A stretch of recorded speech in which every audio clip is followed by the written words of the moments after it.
Ladies and gentlemen, at this time, we're going to begin the funeral services of Dr. Neil G. Aronson. Rabbi Andrea London from Beth Emet, the Free Synagogue, will be officiating.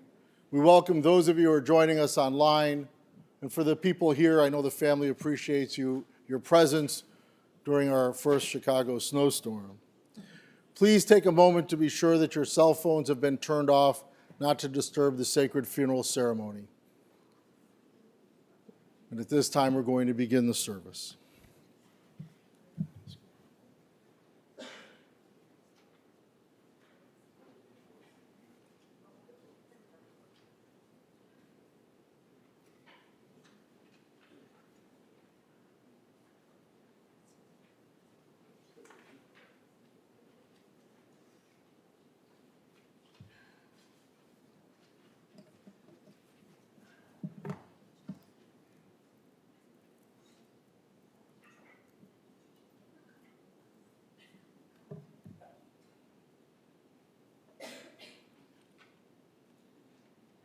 Shiviti Adonai lenegdi tamid, ki mimini balamot, lechen samach libi ve'egel kvodi, ach b'sarishkon levetach. The psalmist taught, I set the eternal always before me. God is at my side, I shall not be moved. Therefore does my heart exult and my soul rejoice, my being is secure. For you will not abandon me to death, nor let your faithful one see destruction. You show me the path of life. Your presence brings fullness of joy. Enduring happiness is your gift. As we gather together today to mourn the loss of Neil Aronson, we also come today with our hearts full of appreciation and gratitude for the almost 90 years that Neil spent on this earth. As a matter of fact, his family got to celebrate his 90th birthday just last Saturday all together, and he really rallied and was present and was his funny and warm self. When we think about Neil, we think about how vivacious he was, how he loved life, how he would demonstrate that by clicking his heels. That was Neil. He lived really an extraordinary life. A Renaissance man, as his family called him, an artist, an athlete, a doctor, a writer, a humorist, an inventor. Neil was a real creative font, in addition to being an amazing husband and father and brother-in-law and uncle and friend. Right before the service began, Larry Okrent said to me, he checked off every box. How true is that? What a beautiful statement to make about somebody's life. And what was even more extraordinary about Neil's life is that he didn't think that it was extraordinary. But through all of that, he was a humble person. And so with tremendous sadness in our heart and gratitude as well, we gather in this moment. Death has taken our beloved Neil. Our friends grieve in their darkened world. In their silence, there is lamentation. In their tears, there is loneliness. Lost in their sorrow, may they find the presence of loving friends. Hear them, O God, be with them. For Neil's love that united us in life and which death cannot sever, for his companionship that we shared along life's path and which continues through the tenderness of memory, for the gifts of his heart and mind that brought us joy and happiness and is now a precious remembrance. For all these and more, we give our thanks to God. In this time of grief, we listen to the voice of our sacred scriptures that brings us the ever-new message of God's nearness. It tells us of our kinship with the Creator. Light is in darkness, and joy is in sorrow, in life as in death. Adonai roi lo echsar binotesh yarbitzeni, al mei menachot yinahaleni, nafshi yoshovev yancheni v'maglei tzedek lema'an shemo. Let us continue together in the English of the words of Psalm 23 in your service program. The Lord is my shepherd, I shall not want. He maketh me to lie down in green pastures. He leadeth me beside the still waters. He restoreth my soul. He leadeth me in the paths of righteousness for his name's sake. Yea, though I walk through the valley of the shadow of death, I will fear no evil, for thou art with me. Thy rod and thy staff, they comfort me. Thou preparest a table before me in the presence of mine enemies. Thou anointest my head with oil, my cup runneth over. Surely goodness and mercy shall follow me all the days of my life, and I shall dwell in the house of the Lord forever. לכל זמן ועת לכוכבת תחת השמיים בעת ללדת ועת למות, עת לטעת ועת לעקור נטוע.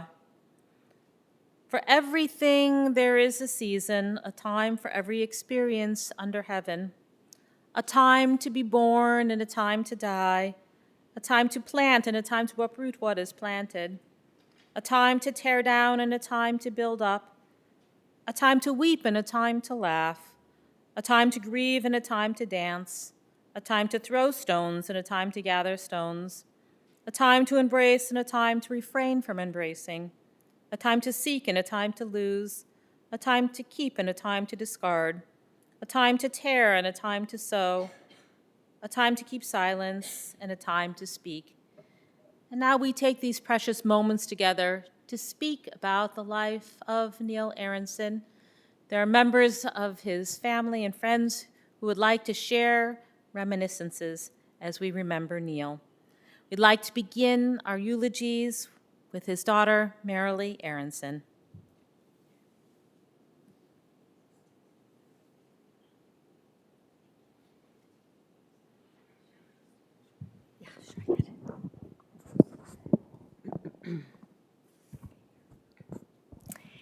Can you all hear me?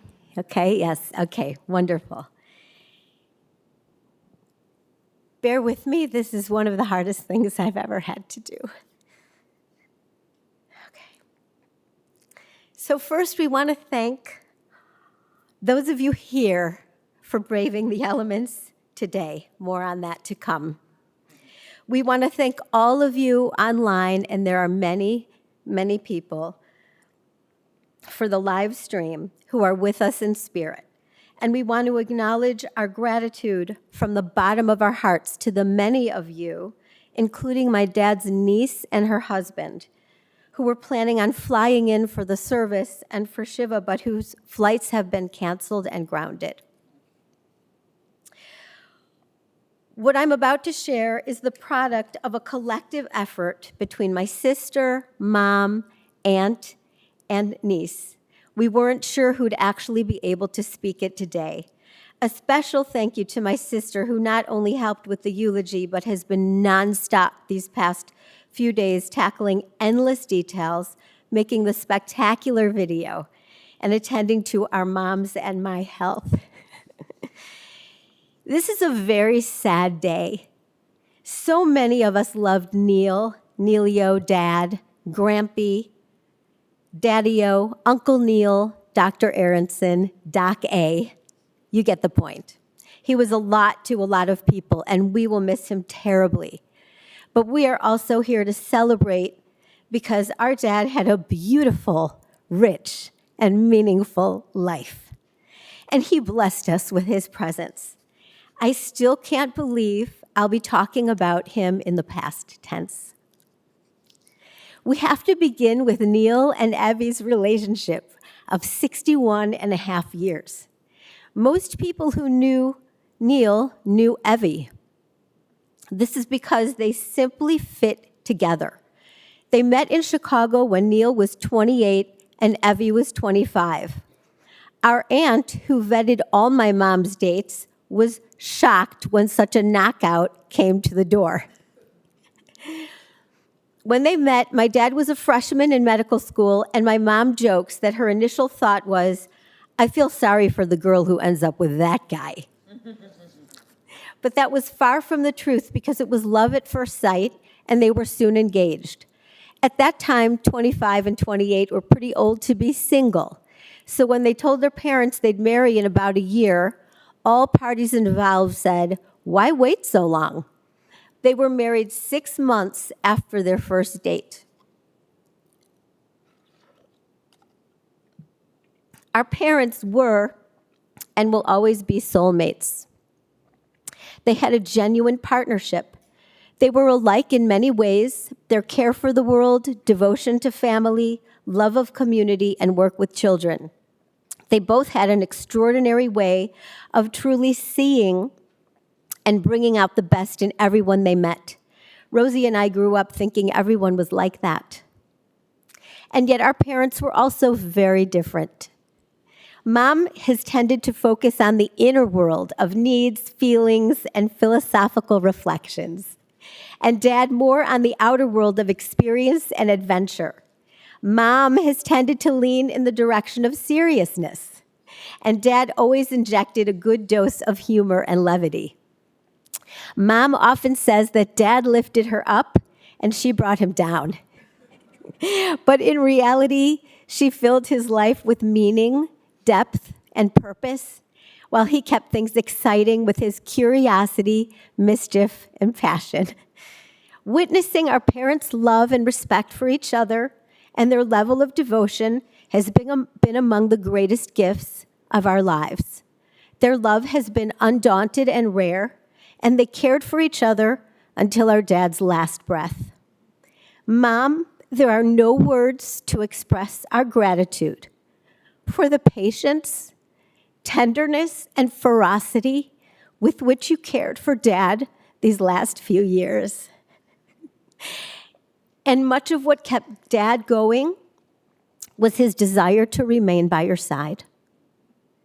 This next chapter won't be easy for you, but you should feel comforted knowing you did so right by Dad. You gave him everything you possibly could, and then some.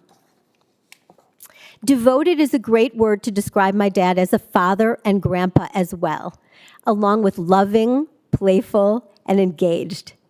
When we were little, he was a fun dad. He flipped us in the air, sang with us in the car, played guitar, and told stories about giants at our birthday parties. He shook our hands until our little bodies jumped up and down and we shrieked with laughter, and we weren't the only ones. I'm sure some of you here remember the same things. You should have seen the experiments his granddaughter Maya did on his hair. As teens and young adults, he prioritized Rosy and my having life-affirming experiences over having to get traditional jobs. He worked incredibly hard so that we wouldn't have any debt, and he embraced our interests. And when I say embraced, I mean it. I mean, what dad would accept his daughters, and I'm talking about Rosy here, first serious boyfriend, a delightful yet kooky Danish visionary, artist, and anarchist, 17 years her senior. But there he was, open to finding common ground with her boyfriend through their artistry, playfulness, and love of Rosy. Now, living with three rather intense, emotionally processing females was not a cakewalk for our dad. He often didn't understand what all the drama was about, understatement, and at times he struggled to hang in there. But he never stopped trying. We stretched him and he grew along with us, and his care for us was so powerful. He cried all the way home when he dropped me, the firstborn, off at college. When I was at my very lowest, it was often Dad who insisted that they come visit. He was a provider in every sense of the word. It was a role that suited him, and we were so incredibly lucky. Our dad loved people, and people loved him.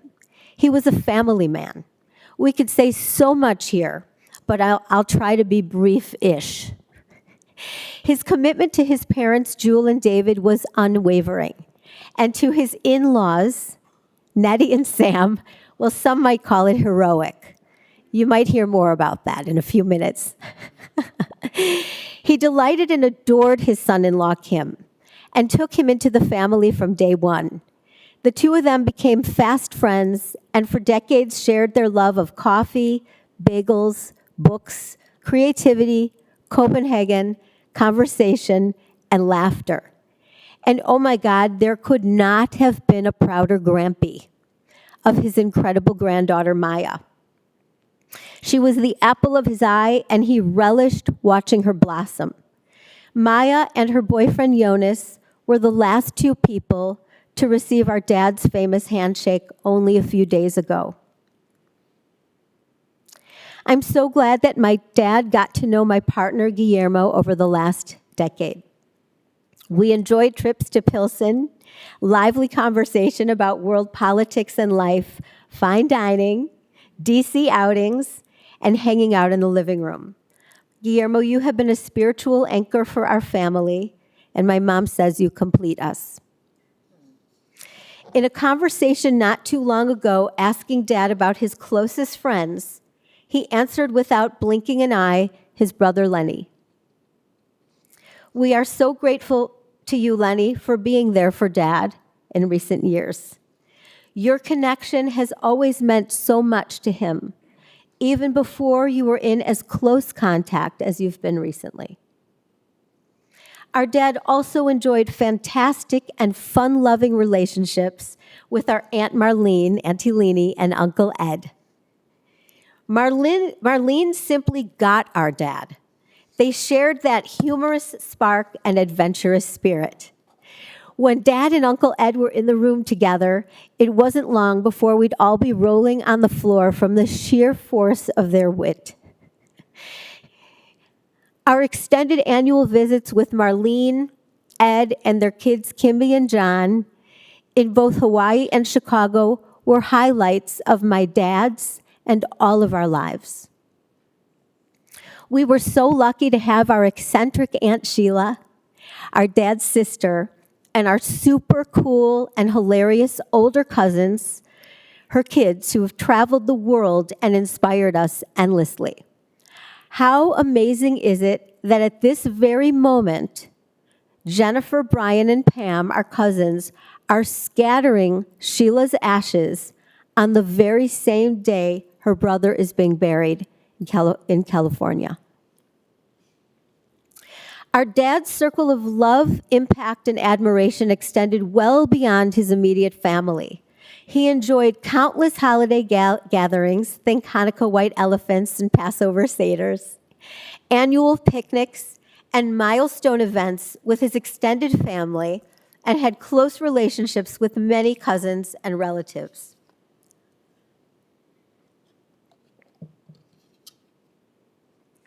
He had many friendships that spanned decades, including schoolmates dating back to grammar school, Hyde Park High friends, his medical school classmates and fellow intern, Don, you were so special to our dad, downtown Skokie neighbors, you know who you are, political activist comrades, YMCA running buddies, pediatric practice partners and colleagues, artistic collaborators, our mom's longtime friends, our own friends, and their parents. A special and heartfelt shout out to Michelle and our parents' Panera Posse.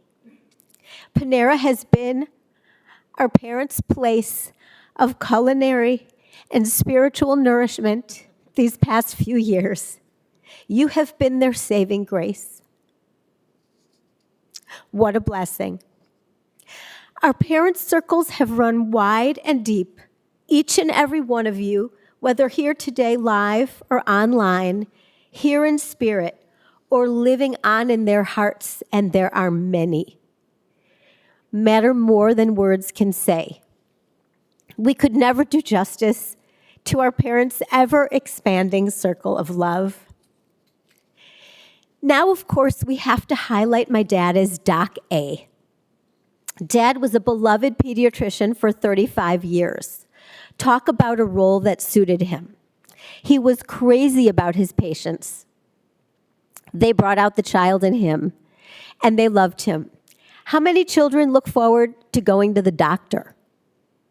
He was often referred to as the refrigerator artist, as his caricature drawings of his patients decorated fridges throughout the city.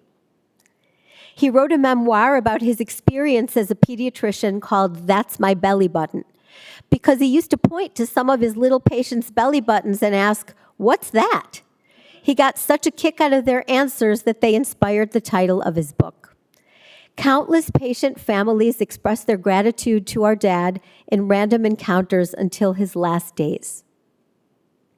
Many have said that our dad was a Renaissance man. This is no exaggeration. He was a whiz at science, math, and languages, and he was a voracious reader. He loved being in his body, and his athleticism expressed itself in boundless ways, including, and he would want us to mention, football, gymnastics, ballet, skiing, marathoning, dancing, surfing, hiking, swimming, racquetball, and ping pong. His creative impulses could not be suppressed and sprung forth in song lyrics, children's books, musicals, poetry, short stories, paintings, woodcuts, guitar playing, and even inventions. I'm not making this stuff up. Dad approached all he did with his wonderfully unique combination of intense drive, zest, curiosity, and levity. Beyond his many talents, skills, and accomplishments, our dad had a sense of humor that couldn't be beat. Till his last days, he caught us off guard and cracked us up. He found the humor in just about everything. He didn't get bogged down by life's hardships, and he rarely complained. I remember many years ago when his own mother was ill and nearing the end of her life, and family tensions were running quite high. The four of us were sitting in a restaurant booth to debrief, and he simply looked up, sighed, and said, "Thank God for food." Our dad loved a good meal. We could go on, but I'm well aware that this is long enough already. We want to close with two messages to you, Dad.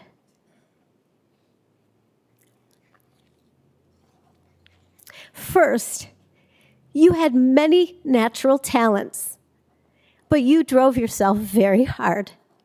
You wanted to get things right. You wanted to win approval. You wanted to be good enough. Dad, you got everything right. And you were so much more than good enough.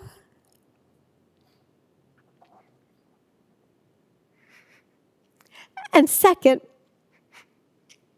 while we know your last years were so difficult for you, not being able to do most of the things that brought you joy, I think they carried the lessons that completed your life journey. That love is what really matters. That you were truly loved, and that you spread so much love. How could we ever see you as anything but the radiant, caring, playful, and generous spirit that you always were and will continue to be in our lives? We know you weren't much for big parties or being in the center of attention, and that you might have something to do with our current weather conditions. Although you did love fresh ski powder. But nothing would have kept us from celebrating you today. You blessed our lives, and you live on in each of us. May your spirit soar, Dad, and may your brilliant light keep on shining.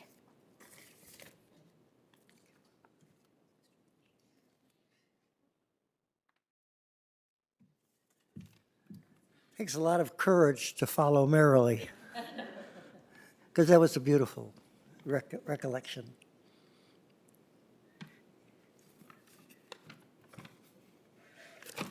At the beginning of this week, I was getting excited by the thought that in just another 10 days, I and all of you could help Neil celebrate his 90th birthday. Louder? See, I'm a quiet guy. What can I say? So should I start over, or you heard it? Okay. Our mother lived to be 92. And of course, in the back of my modest but hopeful 83, soon to be 84-year-old mind, I took Neil's longevity as a positive sign for me. It's strange how, though we all know the end is lurking out there, it always seems to catch us by surprise. I remember attending the funeral of one of my wife's cousins, and it was a lot like this, except the people were all standing and walking around, and I was standing in the middle of them. And it struck me that I was standing in the middle of a room filled with regrets. Regrets that I shared with them because we all know we never really told the departed how much they meant to us, how much we loved them, and how much about them was truly and in so many ways remarkable. That certainly applies to Neil. I don't know where to begin. I suppose that some of you are hoping I know where to end. And I do. I'm not going to be talking forever, but relax. What you are witnessing right here now is one of the greatest gifts Neil ever gave me.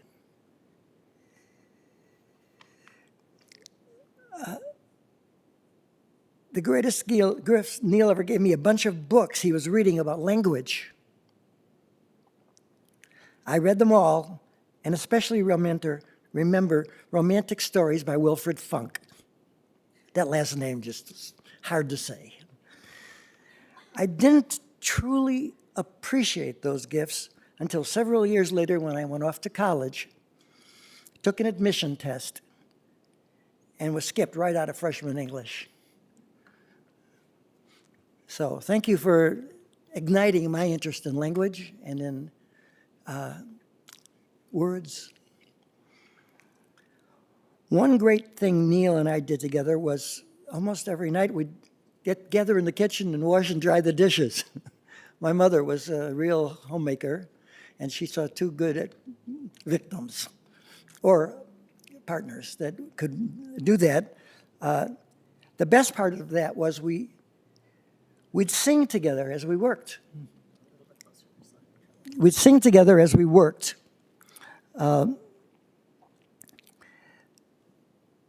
Some of the songs were ones that Neil himself had written.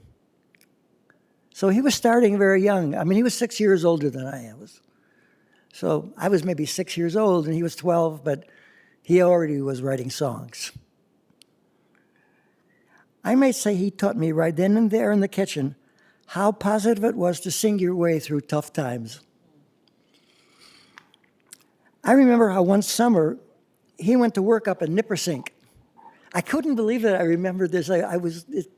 I'm getting a little bit of dementia and I'm forgetting things, but that name came to me and I looked it up and then called them up. And yes, I said, we had a lot of people come here and they just loved it.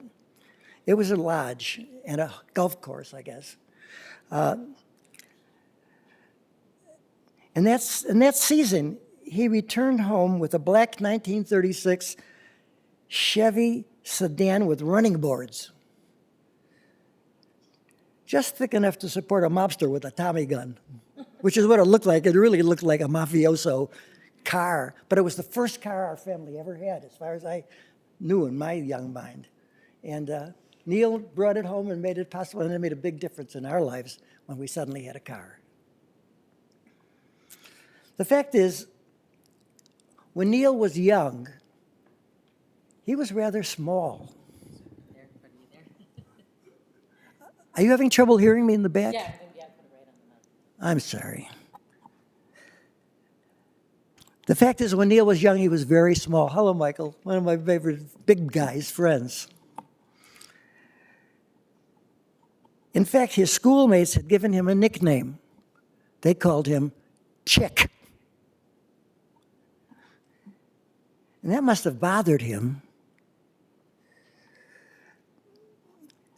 At some point, I found myself going to the dictionary to look up the word stature. It had a couple of meanings. Noah Webster said that stature can either refer to a person's natural height or to the importance or reputation gained by ability or achievement, to the high level of respect he or she is regarded. Neil was clearly a man with stature. I had a number of other things I was going to say, but Effie kept saying every time I talked to her, she said, "Now, you don't have to talk." And I think she was afraid to let me up here. So I cut a bunch of things out that I might have said, but then Marilee came and said, "Look, after the funeral, you can come and tell us all this stuff. We'd be interested." What is clear is that in the world of stature, Neil was the real deal. He didn't just care about people, he literally cared for them.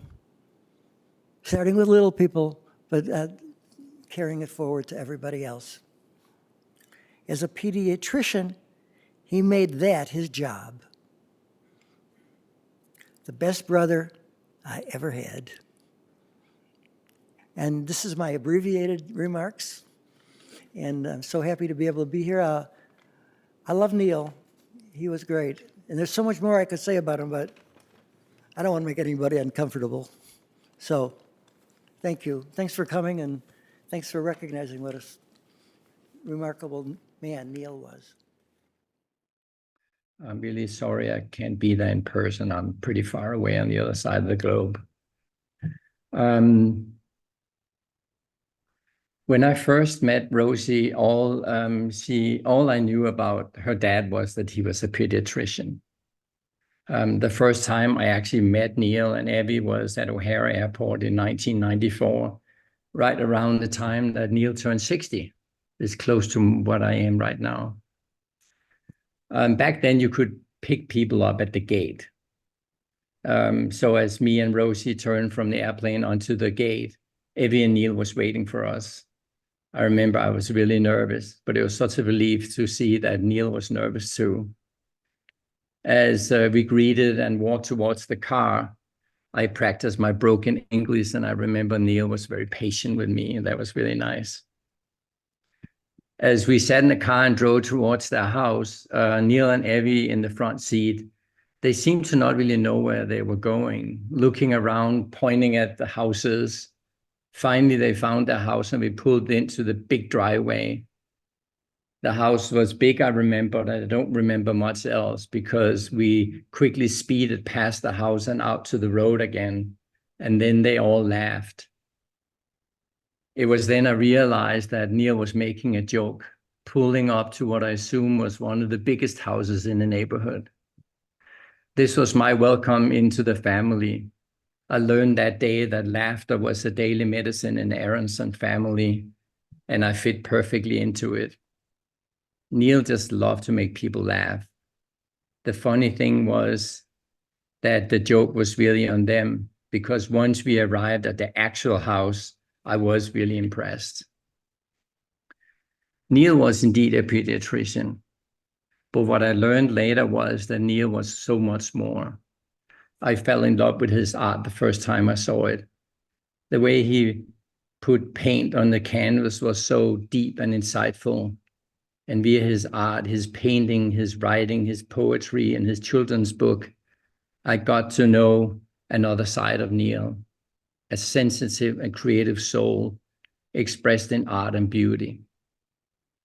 You are indeed missed, Neil, but your memory will remain forever in my heart. Thank you very much. Neil's sister-in-law and brother-in-law, Marlene and Ed, to speak. And his nephew, Rabbi Jonathan Jaffe.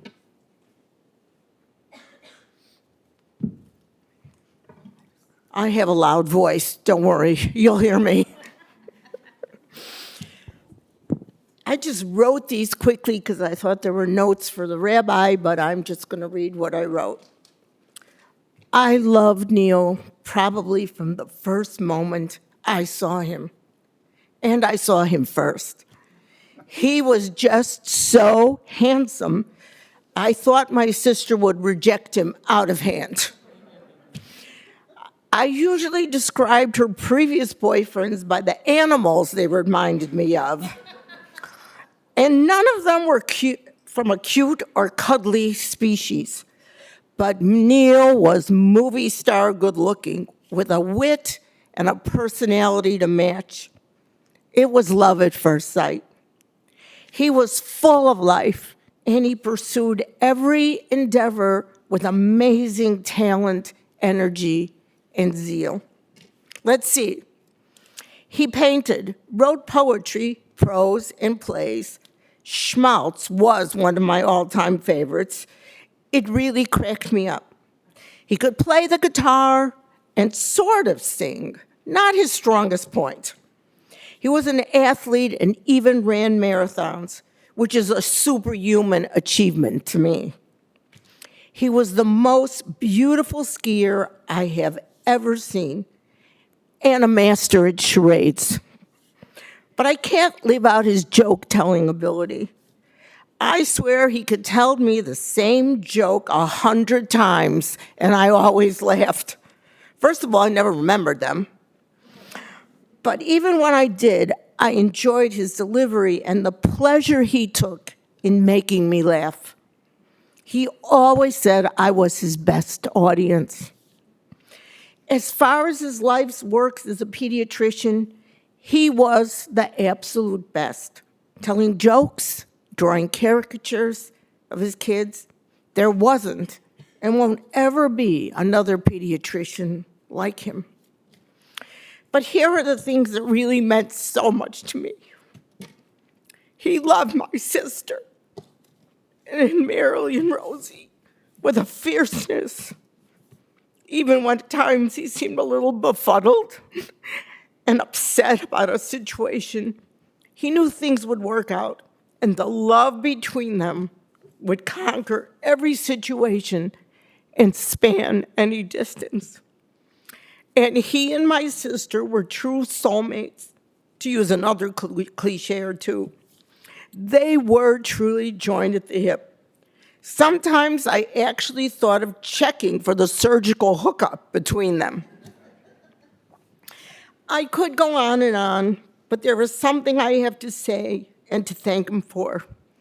He was amazing to my parents, our parents.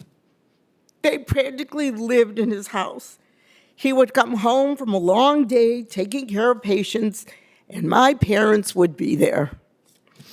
He would greet them pleasantly, sometimes not so pleasantly, get a much-needed gin and tonic, and go up and take a nap. And when he came down, my parents were always there for dinner. I understood the gin was for fortification because my parents were, to put it mildly, sometimes hard to take. And he did this for years and years. Maybe it became a gin and tonic and some wine for dinner. But he put up with them. I know we Jews don't believe in saints, but for that alone, the Vatican should make him an honorary saint. In my head, he will always be Saint Neil. He put up with my mother. And when we moved to Hawaii, I would bring the kids and stay with them for 4 to 6 weeks at a time. He may have thought it was a tremendous imposition, but he never was anything less than loving to all of us. Kimby and John adored him. He was never too tired to play with them, and he took a real interest in what they were doing, their interests and pursuits. I've always referred to him as my favorite brother-in-law, even though he is my only brother-in-law. I guess I should have called him one of my favorite people in the world, but that would have been a little long on the tongue. I wanted to leave off the in-law because that's how I thought of him. He was the brother I never had. We lived very far apart for all of our lives, but I always looked forward to seeing him because he was so full of life. He made me laugh, and isn't that the best thing anyone can do for another? I know he loved me, and we meant something to each other. In my mind, he will always be that handsome, dashing guy that showed up when I was 15 for a blind date with my sister. He had the warmest smile. And I quote from one of my favorite movies, "He had me at hello."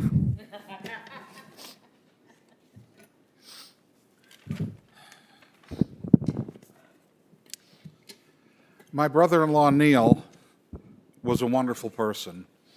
Other speakers today have or will cover Neil's many other qualities. I want to take just a short time to talk about his world-class sense of humor. In 1986, Marlene and Neil and Evie and I traveled together to Spain and Portugal. One night we were in Granada, in the, I think it was rooftop bar of the hotel we were staying in, across from the Alhambra, and we were sitting next to a table of two drunk, rude American men who believed that they were the only people in the room who spoke or understood English. That belief was fostered in part by the fact that Neil, who was fluent in Spanish, had engaged in a long banter with our cocktail waitress entirely in Spanish when placing the orders and talking about the weather and other topics. So these two drunk Americans were debating whether James Michener was truly a great historian or a run-of-the-mill, overrated writer with an undeserved following. Their debate went on obnoxiously for quite a while, and they finally got up and left. And as they were passing our table, one of them said something in Spanish to Neil like, buenas noches. Neil turned and with his perfect Chicago accent said, "Michener was an asshole."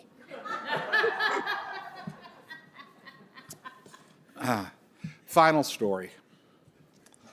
One day, a young mother brought her son in to see Neil as a patient. Her concern was that the boy had a seemingly perpetual erection. With a wink at the boy and a twinkle in his eye, Neil gently put his hands around the little boy's neck and yelled, "What's your secret?" The mother didn't see the humor, but our entire family did and still does. Neil was a wonderful brother-in-law. We shared a common affliction. We had an extremely challenging mother-in-law, but we also had the miraculous benefit of the most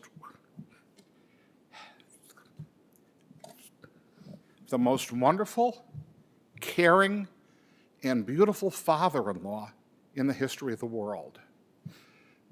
That bond united Neil and I. When my in-laws would come to Hawaii to visit, after they had stayed a while, perhaps a little while too long, I would call Neil and say, "Neil, I've got something of yours and I need to return it to you." And he would do the same after they had been back in Skokie for quite a while. Neil was a wonderful, wonderful person. Our entire family will miss him. Thank you.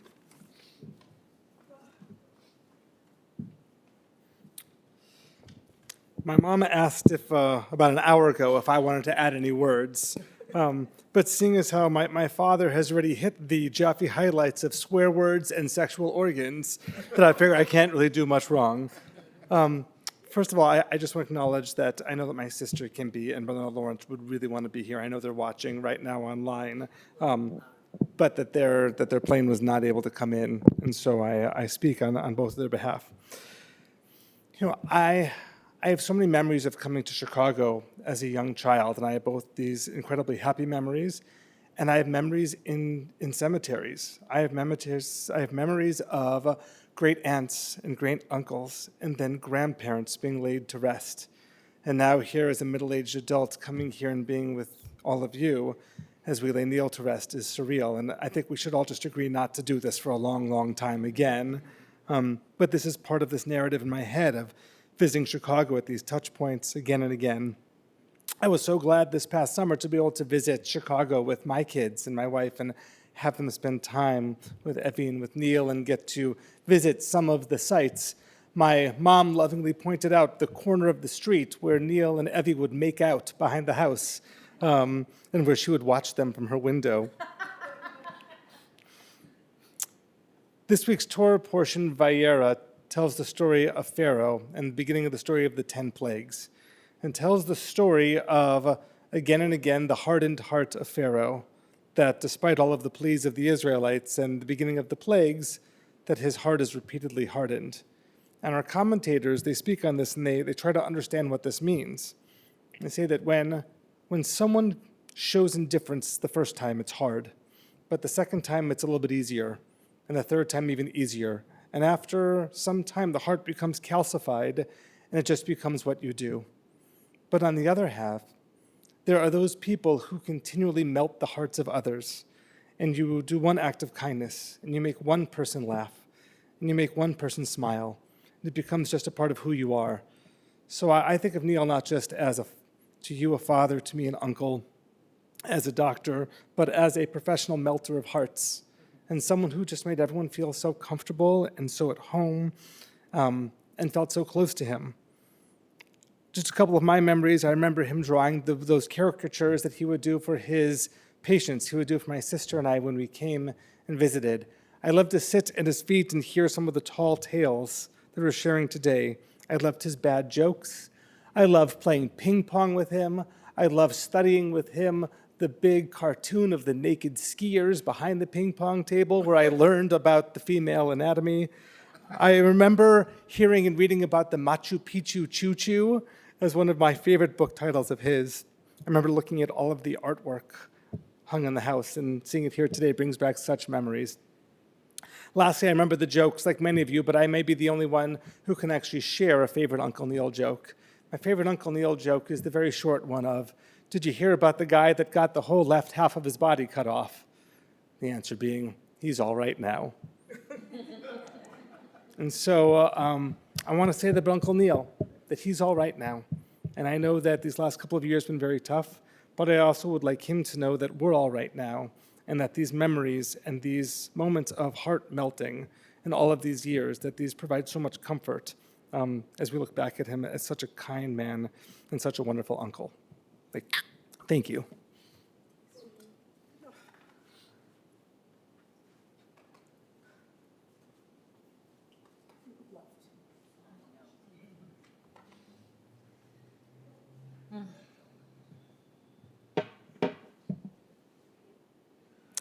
I'd now like to invite a family friend, Mihai Sârbu, to speak.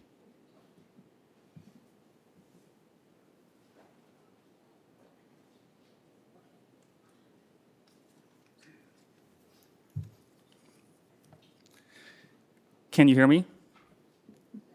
Great. Good morning. My name is Mihai Sârbu, and I am here representing the Sârbu family. Okay. Okay, the Sârbu family today in remembering Neil Aronson, a man our family has been blessed to know for over 30 years. The writer and journalist David Brooks famously wrote about two types of virtues: resume virtues, virtues associated with accomplishments, and eulogy virtues, virtues that are talked about at our funeral. As you've already heard and seen today, Neil has an outstanding number of achievements over his close to 90 years on this earth. He was a pediatrician, a playwright, an artist, a runner, a skier, and a writer, to name just a few. But I am not here to talk about his resume virtues. Impressive though they may be, I would argue that they nevertheless pale in comparison to Neil's eulogy virtues. And my family's experiences offers a perfect example of what an extraordinary man Neil was. I am standing here today because of Neil Aronson. And when I say stand, I do not mean that in the figurative, metaphorical, or spiritual sense. No, I mean stand in the literal sense, in the sense that if it was not for Neil, I would very likely not be able to walk today. You see, I was born with a neurological birth defect that usually leaves an individual unable to walk. In the States, it is considered so serious that a baby with this condition is usually operated on as soon as they are born. but in Romania, where I was born, no such surgery was performed. When Neil heard this news from my father, who at the time was a university student in Missouri, he was floored. Realizing the gravity of the situation, he demanded that my mother fly out with me as soon as possible. And then, completely unprompted, he went about arranging my complex surgery with his connections at Children's Hospital. He found the surgeon and convinced them to do it for free. He found the anesthesiologist and convinced them to do it for free. And then, after finding the necessary doctors, he went to the hospital and convinced them to do everything else for free. To put his work in dollar and cents terms, the hospital stay alone would have cost my family roughly $25,000. My dad's salary at the time, as a master's student on some sort of fellowship, was about $10,000 a year. Now, all of these details are incredible. But what is truly extraordinary is that he did all of that for a man that he barely knew. My dad says that at that point they had talked for about 2 hours and maybe had a few phone calls. From a country he had never been to, and for a child that he has never met. And 30 years later, I still cannot believe any of this happened. At any point, he could have easily thrown up his hands and said, "That's not my problem. I barely know these people." But he didn't. He made it his problem, even though he knew so little about us. And by doing so, he fundamentally changed my life and my family's life too. Looking from today's lens, his actions only seem even more inspiring and incredible today. In a world where so many seem hell-bent on othering, on fostering an us versus them mentality, Neil put the differences aside and focused on our shared humanity. Now, if this is where our Neil story ended, you would have a perfectly great Hollywood movie. But thankfully for us, this was only the beginning of a beautiful relationship between the Serbus and the Aronsons. The Aronsons not only stayed in touch, but they took an active interest in my sister and I's growth and development. Rather than dismiss our interests and curiosities as childish naivete, Neil earnestly engaged with us, and no topic seemed off-limit. I remember talking politics with him and Evie as early as the 4th grade because I actively campaigned for Al Gore in my elementary school's mock election. Al Gore won in my school, by the way. And like many of you already noticed, he was so incredibly funny. My sister and I always look forward to his famous handshake, as Marilee called it, him vigorously shaking our hands when he greeted us. Conversations with Neil were always filled with quips such as good friends, good food, good God, let's eat. And most importantly for me, the family clown, he indulged my corny sense of humor, laughing at my bad jokes, and enthusiastically answering questions such as, "Hey Neil, how's Chicago?" and "How's Michael Jordan doing?" I can only imagine what joke he would make if I asked him about today's weather. Regardless of what we talked about, my sister and I always left conversations with Neil feeling refreshed. It is not hyperbole to say that Neil felt like an adopted American grandfather to my sister and I, an adopted American father to my parents. A grandfather that was generous with his time, generous with his spirit, generous with his optimism, and most importantly, generous with his heart. As you can imagine, these last few days have been filled with profound grief. Today, our family has an American grandfather-shaped hole in our hearts. And yet within this sadness, I also feel an enormous amount of gratitude. Gratitude that my family and I were blessed to know a man as wonderful, kind, vibrant, and inspiring as Neil. Evie, Marilee, Rosy, I want to let you know that we are, the Serbus, forever grateful to everything your family has done for us. The Serbu family story in America would not exist without the Aronsons. When trying to write this eulogy, I couldn't help but look forward as well as backwards, to reflect on Neil's life and see what lesson he taught all of us. And the one thing that I returned to again and again was this unshakable belief that if I only became even 10% of the man Neil was, I will have lived a life filled with meaning and purpose. Because while Neil's resume virtues may be describable, his eulogy virtues are truly indescribable. From the bottom of all of our hearts, thank you, Neil, for everything you have done on this earth. Thank you.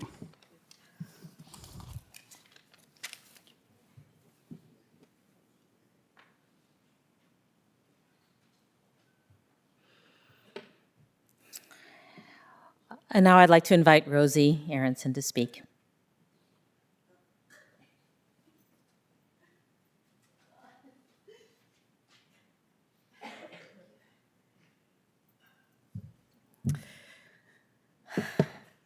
Can you hear me? Is this okay? Mom? Mom, even closer? Okay. Yeah, my mom's having a little bit of hearing issues these days, so speak up. I just want to thank everybody for being here and everybody who's spoken. And Kim for speaking from India.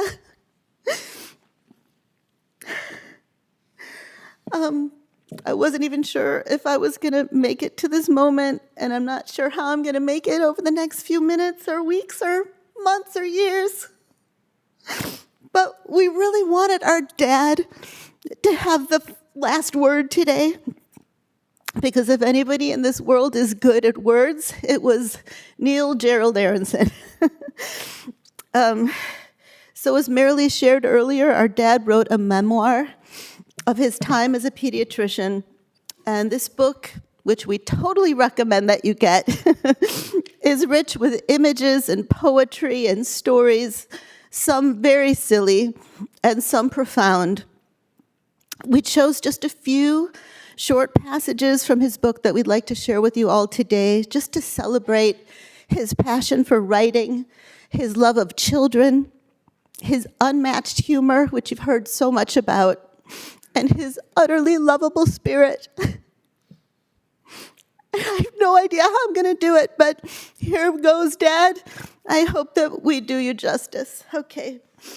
So the first thing I just want to share is this little message at the very beginning of the book, where he says, and this is for you, Maya, this book is dedicated to my little granddaughter, Maya, in the hope she will come to know her grandfather more and more as the years go by. I'm so grateful that he wrote this for her. Okay. And then there's this little cute, funny, silly poem that he wrote about babies. And I think it gives you a sense of the way that he loved words and played with them. And babies. All right, sorry. Precious piece of protoplasm, helpless heap of growing stuff, flaps about the air in wild gesticulation.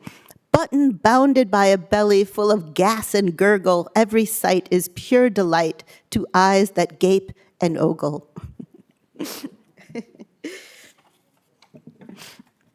Okay, so this is a little bit from the introduction. Okay. As the saying goes, just because you're older, it doesn't mean you can't be immature. Well, that's me.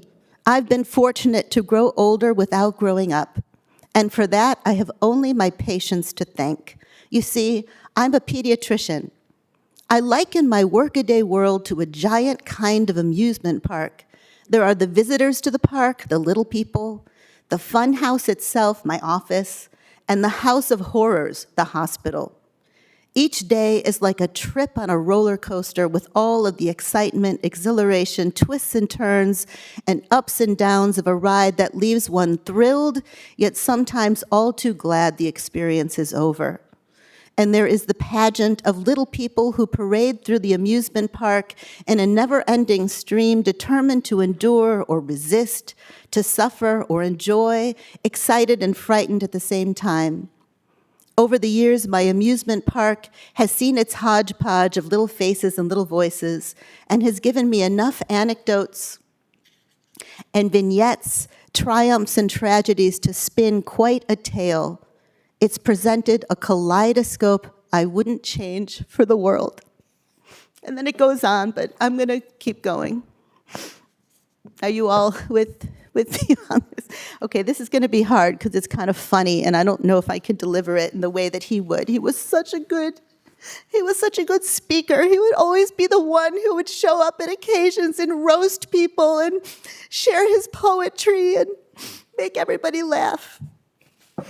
Okay, so this is the first chapter, and it's called That's My Belly Button. Okay, if there's one thing that separates pediatrics from other fields of medicine, it's this. Everything the pediatrician looks at is examined against a backdrop of change.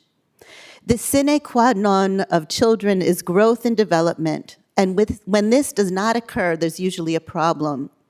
One item that changes little, however, even in pediatrics, is the belly button.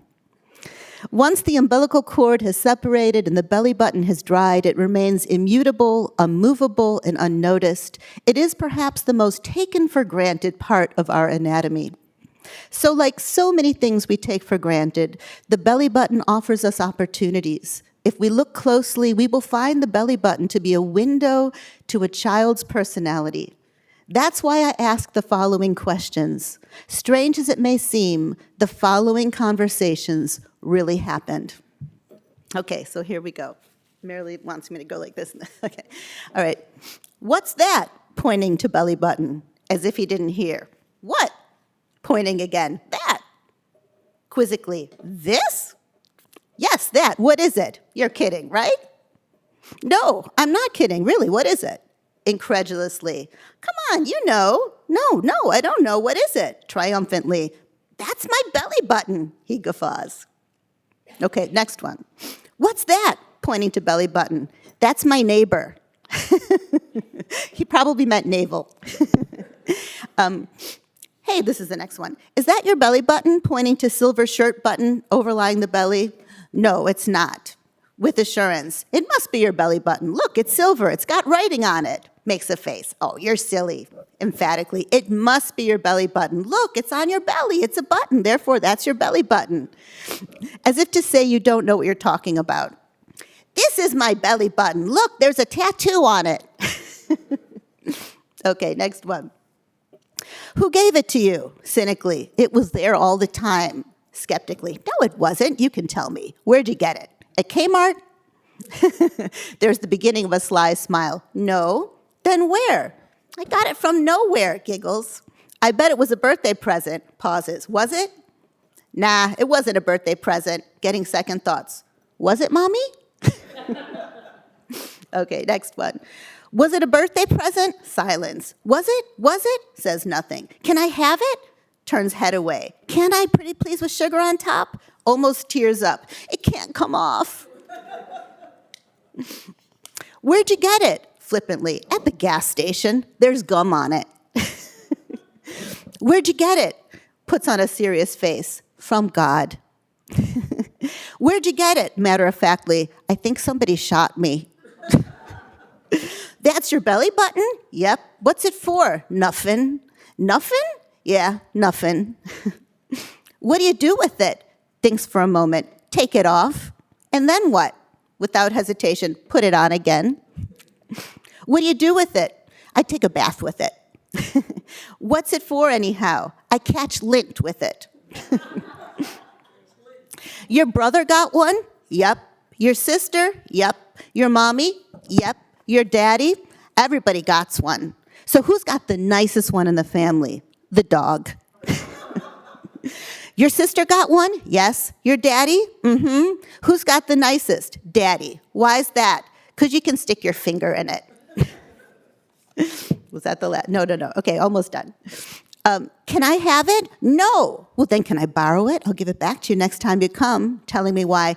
But it won't come off. Yes, it will. I've got a belly button machine. I can take it off and it won't even hurt. Pleadingly, please? Okay.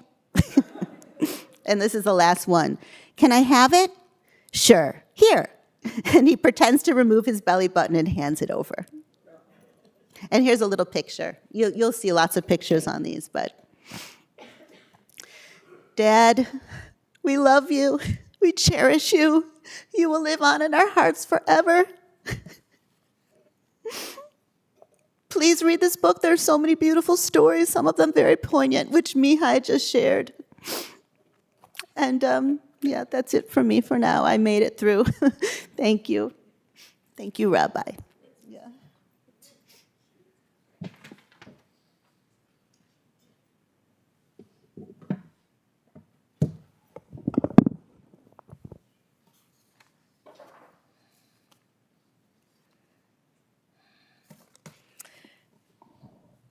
Boy, what a tribute to a life well lived. Thank you for all of the beautiful stories that have been told.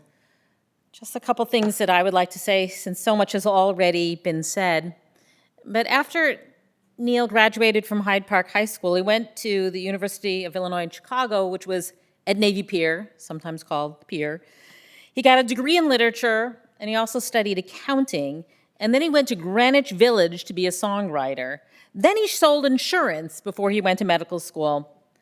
And this is what his father, David, said about him at that point in his life. "I don't know what will become of you, but I hope I'm surprised."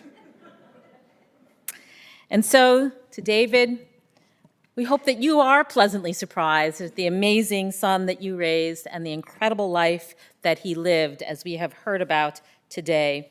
All of his many endeavors and his humor, and the fact that he had tremendous resume virtues as well as eulogy virtues. Neil taught many important life lessons, and they often came out in the theme of his children's books: to accept and be proud of who you are in all of your uniqueness and to follow your dreams. The important lessons that he imparted to his daughters and to everybody who came to know and love him. And so we gather together at this moment to say goodbye to his granddaughter, who he adored, Maya, and to her boyfriend, Jonas, who really adored Neil as well, and had the opportunity to be with him just over this weekend as I celebrated his 90th birthday. Condolences also to his brother, Lenny, who we heard from, his sister-in-law, Marlene, brother-in-law, Ed, his nephew, Rabbi Jonathan Jaffe. What beautiful stories and memories you have. To his adored daughters, Rosy and Marilee, that you've inherited from him your creativity to be in your body and to care for others. To his son-in-law, Kim, and to Marilee's partner, Guillermo, he adored the two of you as well. And to Evie, his soulmate for 61 years. Such an incredible partnership that the two of you had together. Just the other day, I sat in the kitchen with Rosy, Marlene, and Evie, and of course, as I walked into the house, the first thing I noticed were the beautiful, amazing, colorful paintings that you see in front of you. Really emblematic of the beautiful and colorful life that Neil lived. And as Rabbi Jaffe spoke about, when we hear about Pharaoh hardening his heart, and we know that Neil was exactly the opposite, somebody who had an incredibly soft and generous and giving heart. When I said to Rosy and Marlene and Evie that he was a spiritual person, they all laughed at me, saying that that was really their role. And then I said, but to someone who lives with such care and love, that is a sign of living with deep spirit. And that's exactly what Rabbi Jaffe spoke about. And then as we continued to talk, all of a sudden Marilee said, "Wait, look, in the yard, there's a red cardinal out there." And here was this gray day, and you could see that red belly on the tree in Evie and Neil's yard. And Rosy started to cry, and she said, "I've been thinking about the red cardinal because it comforts people who are grieving." We know that he will continue to show up in your life, Neil, in all the memories you share, and the ways that you live your life, and the appreciation, in the opportunities you have to look at his characters and to see his pictures and to read his books. In these ways, that red cardinal Neil, that colorful personality, that wonderful human being, will continue to be in your lives. I know not having him here physically is a great loss, and while we grieve, we also are comforted knowing that he lived such an incredible, loving, caring, joyful life. Zichrono livracha, may his memory always be for a blessing, as his life surely was.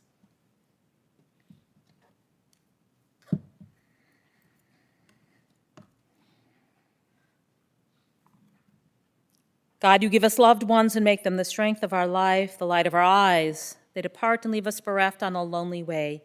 But you are the living fountain from which our healing flows. To you the stricken look for comfort and the sorrow-laden for consolation. O God, we see life is through windows that open on eternity. We see that love endures and the soul endures as you, O God, endure forever. We see that the years are more than grass that withers, more than flowers that fade. They weave a timeless pattern in a world that is a dwelling place of your love and glory. We now take a moment to offer a silent prayer in our hearts for Neil, and for his family.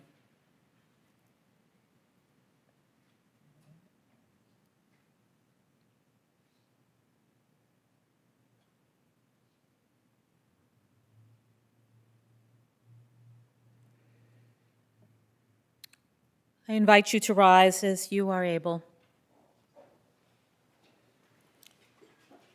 El Marei Rachamim Shochen Bamromim Hamtei Menucha Nechona Tachat Kanfei Shechina Im Kerushim Utorim Kzorakim Masirim Et Nishmat Nachum Ben David V'Jewel Shalach L'Olamo Baal Harachamim Yasirehu Beseter Kenefav L'Olamim V'Tzor B'Torah Chaim Et Nishmato Adonai Hu Nachalato V'Yanuach B'Shalom Al Mishkavo V'Nomar Amen. Compassionate God, eternal spirit of the universe, grant perfect rest in your sheltering presence to Dr. Neil Aronson, son of David and Jewel, who has entered eternity. O God of mercy, let him find refuge in your eternal presence, and let his soul be bound up in the bond of everlasting life. God is his inheritance. May he rest in peace. And let us say, Amen. Please be seated.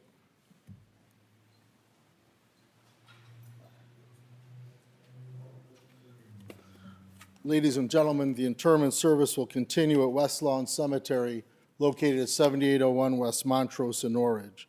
The family will be returning here to have Shiva until 4 p.m., and then at the Aronson residence Saturday night from 7 p.m. to 9 p.m., Sunday from 2 p.m. to 6 p.m. Memorial contributions to the Universal Love Alliance would be appreciated. For those of you who are here, that information is on the service folder. And for the many, many people that are watching online, all that information can be found on the funeral home's website. For those of you who will be driving in the funeral procession to the cemetery, the procession will be forming in our parking lot. Please obtain an orange safety funeral sticker to place on the right-hand side of your windshield. Have your bright lights and hazard lights on at all times. For additional measures of safety, we will be providing a car in the back of the procession to hopefully keep other cars from entering the procession. Please use your horn liberally as you're going through the intersections.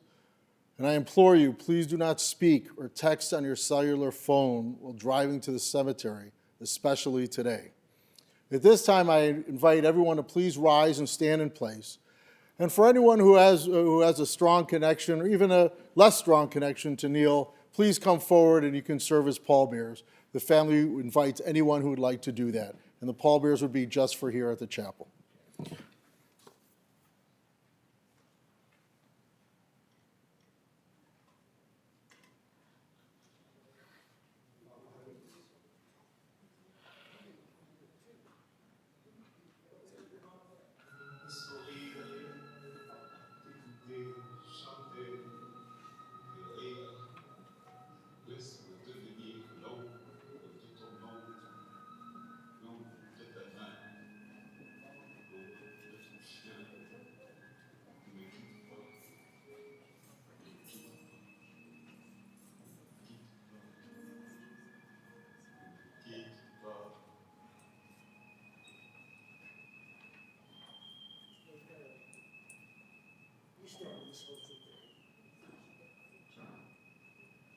Folks, you